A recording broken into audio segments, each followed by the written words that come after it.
Vice chairman Sindh تاجر اتحاد محمد کاشف صابرانی کا کہنا تھا کہ وزیر اعظم پاکستان، وزیر اعلیٰ سندھ اور چیف جسٹس آف پاکستان سے بھرپور مطالبہ ہے کہ عید کی تعطیلات پر پیر تا بدھ تک کاروباری اور تجارتی مراکز کو کھولنے کی اجازت دی جائے۔ حکومت کی جانب سے 8 سے 16 مئی تک لاک ڈاؤن کا اعلان کیا گیا تھا، جس پہ امپلیمنٹ بھی ہونا شروع ہو گیا ہے، بلکہ جبراً دکانیں بند کروائی جا رہی ہیں، دکانیں سیل کروائی جا رہی ہیں۔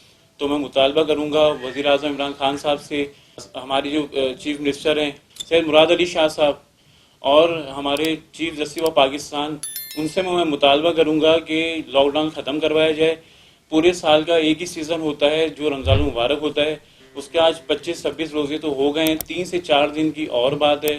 تو میں یہ مطالبہ کروں گا کہ اپنا نوٹیفیکیشن جاری کیا جائے اور 3 دن جو ہے کاروبار کھولنے کی اجازت دی جائے۔ میں یہ بھی مطالبہ کرتا ہوں کہ مارکیٹس جو ہیں 24 گھنٹے کھولنے کی اجازت دی جائے۔ مین وجہ صرف یہ ہے کہ جو ٹائم مختصر ہوتا ہے لوگوں کا ہجوم بڑھ جاتا ہے، لوگوں کی تعداد زیادہ تر دن میں مارکیٹوں کا رخ کرتے ہیں کسٹمرز۔ تو میری یہ التجا ہے، میرا یہ مطالبہ ہے کہ مارکیٹ کے ٹائم بڑھائے جائیں تاکہ لوگ ڈیوائڈ ہو جائیں اور اپنی شاپنگ کر سکیں۔ ایسے کتنے لوگ ہیں جنہوں نے شاپنگ نہیں کی ہے، ایسے کتنے ہمارے لیبر ہے جن کو ہم نے تنخواہیں نہیں دی ہیں۔ 10 تاریخ کے بعد کافی جو لوگوں کو تنخواہیں ہم لوگ دیتے ہیں، سیلیاں دیتے ہیں، تو ان کو نہ سیلیاں دی نہ عیدی دی۔